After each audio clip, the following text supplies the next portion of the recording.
ஜேசிடிவி நேயர்களுக்கு வணக்கம். ஒரு நிமிஷம் நான் சொல்றத இமேஜின் பண்ணி பாருங்க. தமிழ்நாட்டுல ஒரு குழந்தை பிறக்க போகுது அப்படின்னா அந்த குழந்தை பிறந்து முதல் மூச்சு விடுறதுக்கு முன்னாடியே அந்த குழந்தை மேல 1,28,934 ரூபாய் கடன் இருக்குன்னு சொன்னா நம்புறீங்களா? கேட்டாலே ரொம்ப ஷாக்கா இருக்குல்ல. இதை நான் சொல்லல, தமிழ்நாடு அரசு வெளியிட்ட வெள்ளை அறிக்கை மூலியமா தெரிய வருது. இந்த வெள்ளை அறிக்கை ஒரு சாதாரண ரிப்போர்ட் கிடையாது. தமிழ்நாட்டோட ஃபியூச்சரை பத்தி அடிக்கப்பட்ட ஒரு எமர்ஜென்சி அலாரம் அப்படின்னு சொல்லலாம். இந்த வெள்ளை அறிக்கையில இருக்கக்கூடிய விஷயங்களை பத்தி மக்கள் எல்லாம் தெரிஞ்சுக்கணும். ஸோ இந்த வீடியோ ஃபுல்லா பாருங்க, அதை பத்தி பிரீஃபா பார்ப்போம். அதுக்கு முன்னாடி நம்ம ஜேசிடி சேனலை சப்ஸ்கிரைப் பண்ணா பாக்குறாங்க, சப்ஸ்கிரைப் பண்ணிட்டீங்க அப்படின்னா இந்த மாதிரி இன்ட்ரெஸ்டிங்கான சுவாரஸ்யமான மக்களுக்கு தேவையான வீடியோஸ் எல்லாமே உங்களுக்கு கூட வந்துகிட்டே இருக்கும்.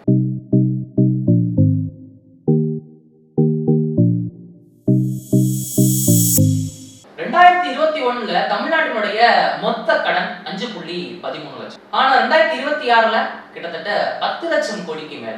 சிம்பிளா சொல்லணும்னா 5 வருஷத்துல டபுள் மடங்கு கடன் தொகை அதிகமாயிருக்கு. கொஞ்சம் யோசிச்சு பாருங்க, தமிழ்நாடு உருவான இந்த 60 வருஷத்துல சேர்ந்த கடனை விட கடந்த 5 ஆண்டுகள்ல சேர்ந்த கடன் அதிகமா இருக்கு அப்படிங்கிற டேட்டா வெள்ளை அறிக்கையில சொல்றாங்க. இந்த விஷயம் கேட்ட உடனே எல்லாருக்குமே ரொம்ப ஷாக் ஆயிருக்கு. ஏன் அப்படின்னா 60 வருஷத்துல இருக்கக்கூடிய கடனை வெறும் 5 வருஷத்துல வாங்கி வச்சிருக்காங்க அப்படிங்கிறது எல்லாருக்குமே ஒரு ஷாக்கிங்கா இருக்கு. பட் இப்படி நம்ம என்னதான் ஷாக் ஆனாலும் நமக்கு கொடுக்கப்பட்ட பல சலுகைகள், பல திட்டங்கள் அப்படிங்கிற விஷயம் பாக்குறப்ப இந்த கடன் வாங்கி இருக்கிறது நியாயம் அப்படிங்கிறத சொல்றதை விட அந்த சலுகை கொடுக்கறதுக்கு இந்த கடன் வாங்கித்தான் ஆகணும் அப்படிங்கிற நிலைமையில அந்த அரசு இருந்திருக்கு அப்படின்னா சரி. ஒரு மாநிலத்துக்கோ ஒரு நாட்டுக்கோ கடன் இருக்கிறது பிரச்சனையான்னு கேட்டீங்கன்னா அது எந்த விதமான பிரச்சனையும் கிடையாது. அதாவது சிம்பிளா சொல்லணும் அப்படின்னா அமெரிக்கா கிட்டையும் கடன் இருக்கு, ஜப்பான் கிட்டையும் கடன் இருக்கு, ஏன் நம்ம இந்தியா கிட்டையும் கடன் இருக்கு. ஆனா இங்க எங்க ப்ராப்ளம் ஸ்டார்ட் ஆகுது அப்படின்னா அந்த கடனுக்கு நம்ம கொடுக்க வேண்டிய வட்டியில. 2021ல தமிழ்நாட்டோட இன்ட்ரெஸ்ட் பேமெண்ட், அதாவது வட்டி தொகை அப்படின்னு பாத்தீங்க அப்படின்னா கிட்டத்தட்ட 41,564 கோடி.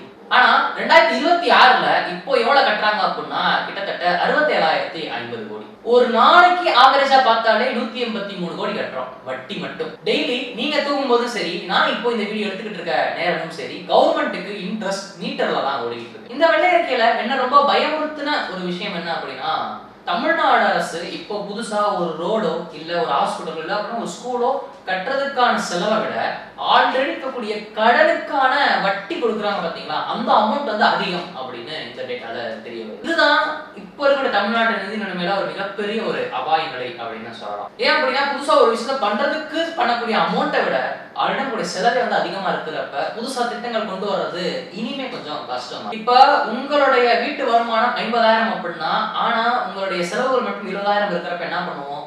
கிரெடிட் கார்டு, லோன் இல்ல அப்படின்னா ஃப்ரெண்ட்ஸ் கிட்ட இப்படி அந்த 20,000 காம்பன்சேட் பண்றதுக்காக என்னென்ன விஷயங்கள் பண்ணணும் அதெல்லாம் பண்ணுவோம். கரெக்டா? அதே மாதிரிதான் கவர்மெண்ட்டுக்கும் ரெவென்யூ டிஃபிக்ட், அதாவது வருவாய் பற்றாக்குறை அப்படிங்கிற விஷயம் நடக்குது. அந்த பற்றாக்குறை எவ்வளவு அப்படின்னா கிட்டத்தட்ட 78,324 கோடி. அதாவது ஒரு கவர்மெண்ட் சம்பாதிக்கிறத விட செலவு பண்றது இங்க அதிகமா இருக்கு அப்படிங்கிற விஷயத்த வெள்ளை அறிக்கையில சொல்றாங்க. சரிப்பா அவ்வளவுதானா, மொத்தமா ஒரு ஆப் வச்சிட்டீங்களான்னு கேட்டீங்கன்னா இன்னும் இந்த கதை முடியல, இனிமேதான் ஆரம்பிக்க போகுது. 10 லட்சம் கோடி கடன் சொல்லும் போதே எல்லா மக்களும் ரொம்ப ஷாக் ஆகி இருப்போம். ஆனா இதை தாண்டி இன்னமும் இருக்கு அப்படின்னு தான் சொல்லியாகணும். இந்த 10 லட்சம் கோடி அப்படிங்கிறது டைட்டானிக் படத்துல அந்த மேல தெரியுற அந்த ஐஸ் கட்டி மாதிரி, ஆனா அது கீழே மிகப்பெரிய ஒரு பெரிய ஐஸ் கட்டி இருக்கும் அதோட. ஸோ அதை தான் இப்போ நம்ம பார்க்க போறோம். தமிழ்நாட்டில் இருக்கக்கூடிய ஒரு மிகப்பெரிய ஐஸ் கட்டி. கவர்மெண்ட் கேரண்டிஸ் அண்ட் பிஎஸ்யூ கடன்ஸ், அதாவது சிம்பிளா சொல்லணும் அப்படின்னா கவர்மெண்ட் கேரண்டிஸ் அப்படிங்கிறப்ப ஒரு அரசாங்கத்தினுடைய ஒரு உத்தரவாதம் அப்படின்னு சொல்லுவாங்க. இப்படி பல உத்தரவாதங்கள் தமிழ்நாட்டின் அரசு உத்தரவாதம் கொடுத்துருக்கும், அதாவது அரசின் சார்பாக மட்டும் அதற்கு ஒதுக்கப்பட்ட நிதி. அதே மாதிரி பிஎஸ்யூ டெபிட்ஸ் அப்படிங்கிறது என்ன அப்படின்னா ஒரு அரசினுடைய திட்டங்கள் அப்படின்னு சொல்றப்ப, இப்ப எக்ஸாம்பிளுக்கு எம்எஸ்எம்இ அப்படிங்கிற ஒரு திட்டம், புதுசா ஒரு தொழில் ஆரம்பிக்க போறாங்க அப்படின்னா அவங்களுக்கு நிதி உதவி தொகை அப்படிலாம் கொடுக்குறாங்க பாத்தீங்களா, இதற்கு ஒதுக்கப்பட்ட நிதி. இது எல்லாமே பட்ஜெட்ல தான் ஆடாது. சோ இதையும் சேர்த்து பாக்குறப்ப தமிழ்நாட்டினுடைய மொத்த கடன் 13.18 லட்சம் கோடி. பிஎஸ்சி டெபிட்ஸ் அப்படின்னு சொல்றப்ப அந்த ஒரு வகையில அதிகமா வாங்கின கடன் யார் அப்படின்னா மின்சாரத்துறை. அதாவது மின்சாரத்துறைக்கு அதிகமா கடன் வாங்கியிருக்காங்க அப்படிங்கிற விஷயத்தை சொல்லியிருக்காங்க. அவ்வளவுதான், நம்மள முடிச்சு விட்டீங்க போங்க அப்படிங்கிற மாதிரிதான் வெள்ளை அறிக்கை இருக்கு. ஆனா இன்னமும் ஒரு பயமுறுத்துற மாதிரி ஃபியூச்சரிஸ்டிக்கா பாக்குறப்ப இன்னொரு விஷயம் இருக்கு. பிராக்டிகலா சொல்றேன். தமிழ்நாடு ஸ்டேட் இப்போ ஃபாஸ்டிங்கா ஏஜிங் ஸ்டேட்டுக்கு மாறிக்கிட்டு இருக்கு. அதாவது தமிழ்நாட்டுக்குரிய மேஜாரிட்டி ஆஃப் பீப்புள் ஏஜிங், அதாவது வயதாகக்கூடிய ஒரு நிலைமையில எல்லாரும் மாறிக்கிட்டு இருக்காங்க. அப்படிங்கிறப்ப ஒர்க்கிங் பீப்புள் குறைய போறாங்க, சீனியர் சிட்டிசன் பீப்புள் அதிகமாக போறாங்க. அதாவது கவர்மெண்ட்டுக்கு டாக்ஸ் கொடுக்குற பீப்புள் குறைய போறாங்க, கவர்மெண்ட் பென்ஷன் கொடுக்கிற பீப்புள் அதிகமாக போறாங்க. ஸோ இதுக்கு கவர்மெண்ட் வந்து ஒரு பேர் வச்சிருக்காங்க, டெப்ட் ட்ராப் அப்படின்ட்டு. சொல்ல போனா அப்படின்னா, அதாவது இங்க வாங்கி கொடுக்குற அப்படிங்கிற ஒரு விஷயத்த இப்போ வந்து இங்க வாங்குறதும் கம்மியா இருக்கு, இங்க கொடுக்கறதும் அதிகமாக போகுது அப்படிங்கிற விஷயத்த ஃபியூச்சரா வந்து ஸ்கோப் பண்ணி பார்த்துருக்காங்க. அதுக்கு பேர் தான் டெப்ட் ட்ராப் அப்படின்னு பேர் வச்சிருக்காங்க. ஸோ இந்த தமிழ்நாடு அரசு வெளியிட்ட இந்த வெள்ளை அறிக்கையில பல விஷயங்கள் வந்து ஹத்தாடி என்னடா இப்படி பண்ணி வச்சிருக்கீங்க அப்படிங்கிற மாதிரி தான் இருந்திருக்கு. பட் ஆனா இந்த ஒரு கடந்த 5 வருஷத்துல வாங்கின கடன் அப்படிங்கிறது 60 வருஷத்துல அதிகம் அப்படின்னு சொல்றப்ப கொஞ்சம் எல்லாரும் வந்து யோசிச்சு பாக்குறாங்க, இவ்வளவு கடனா அப்படின்ட்டு. ஆனா ரியாலிட்டி கம்பேர் பண்ணி பாக்குறப்ப அந்த 5 ஆண்டுல மக்களுக்கு கொடுக்கப்பட்ட நலத்திட்டங்கள் அப்படின்னு பார்க்கும்போது அதிகம் அப்படின்னு தான் சொல்லி ஆகணும், கடந்த 60 ஆண்டை கம்பேர் பண்றப்ப.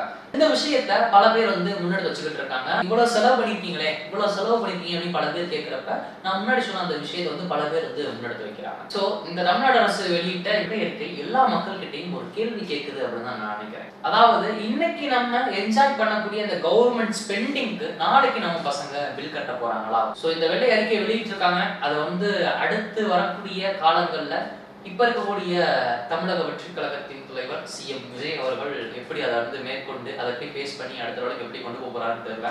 பொறுத்திருந்து பார்ப்போம் அடுத்து என்ன நடக்க போகுது அப்படிங்கிறது. பட் வெளியேறிக்கை மூலியமா தமிழ்நாடு எக்கானமி எப்படி இருக்கு அப்படிங்கிற விஷயத்தை வந்து தெளிவா மக்களுக்கு வந்து காமிச்சிருக்காங்க.